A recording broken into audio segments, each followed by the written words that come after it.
That's right, we are going to look at 3 things Four Tet taught me about music production that I want to share with you. Welcome, my name's Dave. This is Whiskey and Synths, the channel that blends whiskey drinking with the music making. So thanks for joining. This is all about Four Tet this episode today. So we're going to find out more about him. Just put out an album this year off the back of massive success with Fred again and Skrillex doing DJ sets and other things like that. Brilliant artist. Let's get into it. So, one of the funny tips I learned from Four Tet was he'd make music in unorthodox places. For example, when he was writing, he said he'd literally have his laptop lying back on the sofa, just like making music out of the laptop speakers. And he said when he travels, just has headphones, and it's actually just his DJing headphones, so not exactly mixing ones or anything like that as well. And that's his favorite way to write, using the laptop and his sample libraries, which quite often he creates himself, which I might touch upon in a minute. And also, he'd just be lying on bed sometimes. And then later on, obviously, he said he'd mix it properly with some good headphones or monitor speakers. But this is how he get it. And he said the crucial thing is getting the idea together. That's when the best bits happen, in those moments. Or maybe it's because you're relaxed. Like, you don't feel like I've got to trudge up and fire up all these things and then connect all these things. And, you know, it's just like you open your laptop, you're making music. So it's not for everyone, but I can see how it might be a benefit. So wherever you are, try making music, maybe in unorthodox places, maybe in cafes, on trains is a good one. And I actually commute to the studio I work in, and it's almost an hour by bus, which I kind of hate. So I take my computer and headphones and even demo stuff for my band, No TV. I've got some plugins that sound like a bass and a guitar, and we do a lot of synth stuff as well. So even I do this as well. So this is my number one tip from Four Tet that I actually do myself as well. All right, what's tip number 2? So, Four Tet said about hardware is he does enjoy using hardware, even though he makes almost everything on his computer, writes everything on his computer.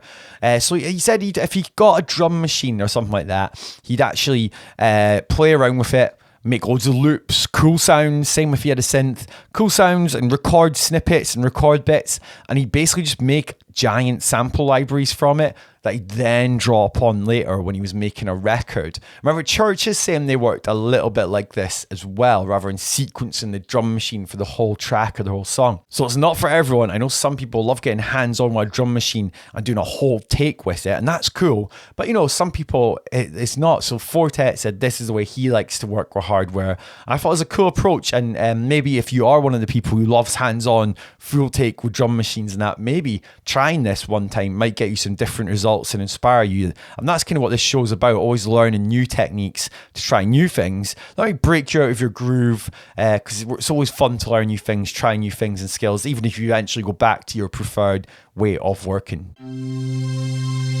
So hopefully your preferred way of working in music is getting you the results you want. But if you've got an idea you can't finish, I've got a free challenge for you to join. It's called Finish That Damn Track. It's 10 days, 10 steps, 1 self-mastered track. And it's only 30 minutes a day, so probably not more than you're doing already, right, in your music. I just help you use the time more efficiently and productively. And it's got artist quotes in the guide. It's got a little objective, some checklists, and then a little action point, the thing you have to do. And hopefully makes it really clear how to go from an 8-bar loop to a self-mastered track. It's my free guide to help you finish that track. If that sounds good to you, click below and I'll send that out to you. And it's a lot of fun, and a lot of producers are doing it. We've even got an online community of everyone who's doing it you can join as well, to like kind of get feedback from other people too. So yeah, I'm excited to be sharing that with you. All right, I'm going to finish my 3rd tip from Four Tet on quite a cool emotional note. Now, he told the story how in lockdown, he had his daughter living with him, and she was about 10 or 11 at the time. And, you know, it was quite sad seeing someone so young be that isolated. It was hard for everyone. But he said there was just this moment when they went ice skating on this like lake or loch near where they lived. And it was really thick ice, so it was really safe to do. And he said this moment of beauty where she just seemed so happy and so free. And he just thought it was absolutely so moving and amazing. And he remembered just on his phone to record the sound of it, which is really cool. And on the track Skater, he actually has that in the mix. So it's really important. A lot of people ask me and ask people, how do you get emotion in electronic music? How do you make it sound human and feel? How do you do that? And this is one of the tricks. Use found sounds from your life in the music and then try and build up the music from the feeling that you had. So it's sometimes hard because I think a lot of us work quite instinctively and just like do things and it sounds cool. And later on you figure out, oh, that maybe that's reflecting what I was feeling then. But sometimes you go into it with a bit more sense of purpose like that. I'm not saying I've tunnel vision, 'cause sometimes that can be too much pressure. But if you've got an idea or feeling and feel inspired, just lean into it. But if you've got the actual sound of the thing, that is a well cool way to bring that into your music. And like I said before in other videos, it's the kind of thing that doesn't have to be very loud in the mix. It's more like when you mute it, you know something is gone. So I'd well recommend doing that as well. I think it's a great trick. All right, thanks for watching. Hopefully these 3 tips you can use in your own music. Comment below with producers or artists you want me to feature on the next episodes of this video podcast thing we've got going on here.